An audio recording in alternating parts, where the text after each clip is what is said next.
हमारे साथ जुड़े रहने के लिए न्यू न्यूज के YouTube चैनल को सब्सक्राइब कीजिए, साथ ही बेल आइकन को दबाइए न्यू न्यूज की खबरें सबसे पहले देखने के लिए।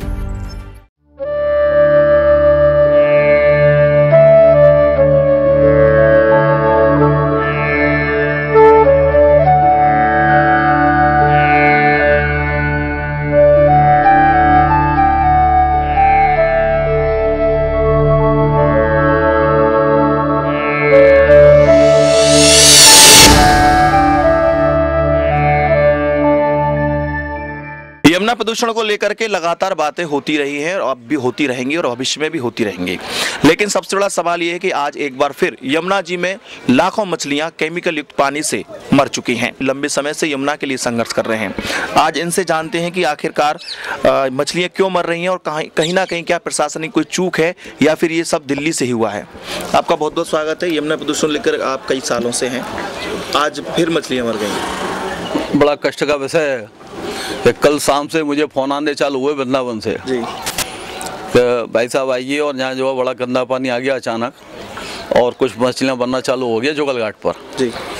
तो रात को नहीं ना पाए, लेकिन सुबह ही मैंने जो है वहाँ हमारी जो एक टीम रहती है वृंदावन में, उसको वहाँ भेजा और जोगल घाट और फिर सुनक तक का नाला तो वहाँ भेजा।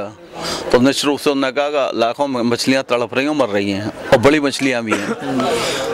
फिर जब हम लोग यहाँ घाट पे आए तो देखा कि यहाँ भी उसका असर आने लगा और यहाँ भी मछली तड़पने लगी और मरने लगी। तो ये बड़ा कष्ट होता है कि यहाँ इस समय सबसे बड़ा त्यौहार यमुना जी का आ रहा है, यमुनोत्रिया का, और इतनी व्यवस्थाएं हम मांग करते हैं तो ये भौतिक व्यवस्थाएं हैं, लेकिन मुख्य तो यमुना जी है। और वहाँ लोग आचमन को स्नान को आए और मछली तड़पती हुई देखें, या फिर वहाँ उन मरी मछलियों को कौए और वो जो निकाल के ले जाएं, तो जहाँ बड़ा एक दुखद दृश्य था। मैंने जो हमारे नोडल अधिकारी हैं हाई कोर्ट के द्वारा नियुक्त ADM फाइनेंस, उनसे संपर्क किया। जो हमारे RO हैं पोल्यूशन कंट्रोल बोर्ड के, उनसे संपर्क किया, वो यहाँ आए भी और उनने टीम से सैंपलिंग कराई। लेकिन ऐसा होता था अक्सर पहले, जहाँ चूँकि आप पहले से जानते हैं कि हमारा मथुरा में केमिकल आना चालू होता है मसानी नाले से, शुरुआत वहाँ से होती है। लेकिन जब हमने देखा कि मसानी नाले में मछली नहीं मर रही हैं, मछली ऊपर से मरी हुई आ रही हैं, तो कहता यह है कि ये इसका जो असर है वो ऊपर से है, मथुरा लोकल से नहीं है। लेकिन मसानी नाले पे भी टीम भेजी, नगर निगम की टीम लगी हुई थी कि और पानी जो गंदा आ रहा है तो उसके गड्ढे बड़े बड़े करके उस पानी को जो है रोका जाए। वो JCB लेके हमारी टीम वहाँ भी लग गई, 4-5 घंटे उसने और गड्ढे किए। इन दोनों एक यमुना मिशन नाम की संस्था नहीं, एक सेकंड वो है। तो वो फिर जब बनना नहीं तो फिर मैंने उनसे आग्रह किया कि हमारा कोसी और गुची डेन है जो हरियाणा का गंदा पानी आता है, इंडस्ट्रियल वेस्ट आता है, वहाँ तक देखिए, या हैंडन पे जो है वो सब जो है मेरठ वहाँ से जो गए से आता है गंदा पानी, तो कहीं से निश्चित है, क्योंकि आज जो हमारा डिस्चार्ज है वो लगभग 3,500 क्यूसेक है, ओखला और हरनौल मिला के, और हमारा बैराज से जा रहा है 5,500 क्यूसेक। तो 2,000 यदि पानी ज़्यादा है तो वो कहीं ना कहीं एकदम से नाले का पानी है, और नाले के पानी में केमिकल है। उसी का परिणाम है कि ये आज ये व्यवस्था दृश्य बहुत समय बाद देखने को बोला। तो सब प्रशासन लगा हुआ है, हम भी लगे हुए हैं कि भाई कैसे भी इसको जो रोका जाए, नहीं तो हमारा जो सबसे बड़ा पर्व है, इतनी हम व्यवस्थाएं कर रहे हैं उसका कोई मतलब नहीं है। यदि पानी दूषित हो जाए, ये काला पानी हो, ऐसे मछली मरे, तो इससे ज़्यादा कष्ट का विषय नहीं है।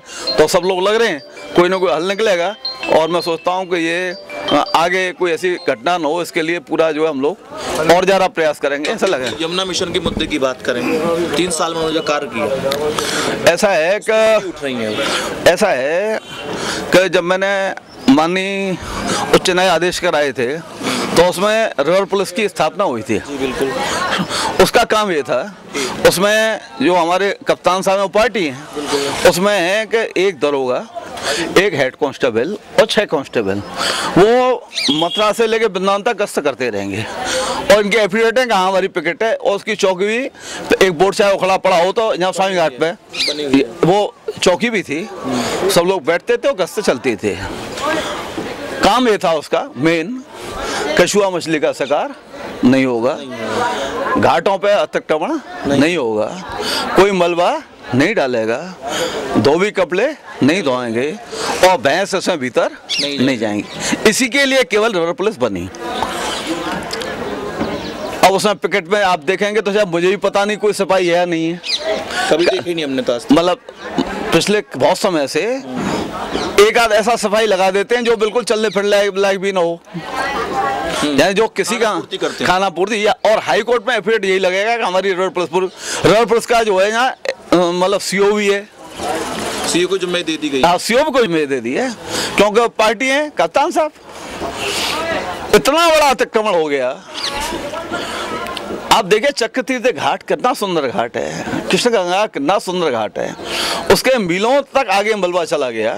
जब कभी यदि हो तो जब मैंने इसी रिट में परकां रास्ता निकाला था निवाड़ फैक्ट्री को तोड़वा करके, वो मौजूद है क्यों घाट पे कब्जा किया था उसने, तो वो हमने पुराना घाट कितने वर्षों बाद निकलवाया था माननीय उच्च न्यायालय के आदेश से, निवाड़ फैक्ट्री के बीच में से। और उसके आगे आपने और वहां जो है लोगों ने सम्मान करके यमुना जी को चक्रतीर्थ घाट पे ले आए थे।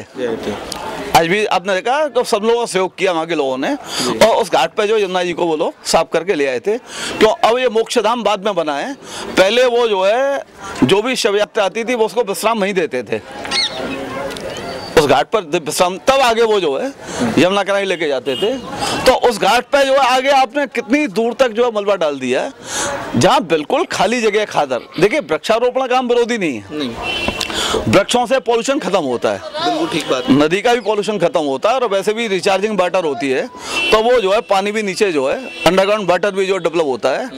लेकिन आप वृक्ष वहाँ लगाए या खाली जगह हो, खादर में लगाइए, लेकिन पक्के घाट के आगे मलबा डालें। और कितनी बार ये मीटिंग में बात हुई होगी एडीएम साहब ने, 3 साल के अंतराल में क्या आप लोगों ने इसका मुद्दा उठाया? नहीं, 3 साल बाद अचानक नहीं, ऐसा हुआ कि अधिकारी जब जाए निरीक्षण पर तो वहाँ वही खाना पूरी रिपोर्ट के साथ कोई अतिक्रमण नहीं हो रहा है। वहाँ के लोग विरोध भी करें, इवन ये है कि उनने एक बार हल्ला मचा दिया, जन्नत प्रकट होगी, वो गड्ढा खोदा है वहाँ, और गड्ढे में कोई जो है सीढ़ी वगैरह नहीं है।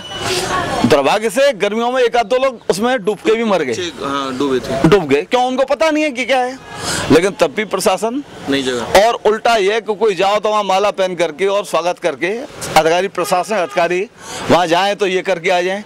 तो आपकी भूमिका 3 सालों में क्यों नहीं दी? मैं ऐसा है कि मेरी ऐसा याचिकाकर्ता की भूमिका है कि नोडल हाईकोर्ट ने पूरे अधिकार दे रखे नोडल अधिकारी को, मेरा काम है कि नोडल अधिकारी को रिपोर्ट करना। नोडल अधिकारी शायद कोई मीटिंग नहीं होगी, एक भी मीटिंग की आप जो मिनट से नहीं दिखा सकते जिसमें नोडल अधिकारी ने जो है कप्तान साहब को ये जो है अपेक्षा ने की हो कि रिवर पुलिस को या गठन हो और ये अतिक्रमण रोके जाएं। एक भी मिनट आपको नहीं मिलेगी, तो कैसे भी ये रोके जाएं। और उनसे भी जब भी हुआ था, किसमें क्या भूमिका रहेगी? मेरी भूमिका है कैसे भी जो पुराने घाट हैं उन पर यमुना जी आनी चाहिए, और किसी भी घाट पर मानी किसी भी घाट के आगे कभी भी मलबा या अतिक्रमण नहीं होना चाहिए, क्योंकि ये असली तो नदी का स्वरूप है उसका। क्या के लिए आप कार्रवाई की बात करेंगे, उनके जांच की बात करेंगे, कार्यों की? नहीं, बिल्कुल ऐसा है कि जहां भी ऐसा अतिक्रमण है कि घाटों के उन्होंने किया तो बिल्कुल साफ होना चाहिए, हालत में होना चाहिए, और आगे भी ऐसी व्यवस्था हो। मैं कहता हूं यदि हाईकोर्ट के आदेश का जो पालन हो रहा होता मथुरा में, भाई हाईकोर्ट ने तो पूरे अधिकार भी दे रखे नोडल अधिकारी को अपने, उसके बावजूद ना हो। अच्छा, चूंकि नोडल अधिकारी जो है मतलब एडीएम स्तर के और वहाँ आशीर्वाद देने वाले उनसे बड़े ऊपर के स्तर के आ जाते हैं, तो अवहेलना हुई नोडल। हाँ, बिल्कुल ऐसा है, बिल्कुल नोडल अधिकारी अवहेलना हुई, माननीय उच्च न्यायालय की अवहेलना और जनभावना की अवहेलना हुई। ये जो है किशनगंगा घाट इतने प्राचीन घाट, इतनी सुंदर माँ की वास्तु है, उसके आप मलबा डाल करके और आगे कोई घाट बना दें, कल को विश्राम घाट क्या कोई घाट जो ऐसे ही कर दे, भाई जहाँ भी आप कर दे, तो ये तो आप यहाँ की जो संस्कृति है, यहाँ की हेरिटेज वो खत्म हो जाएगी।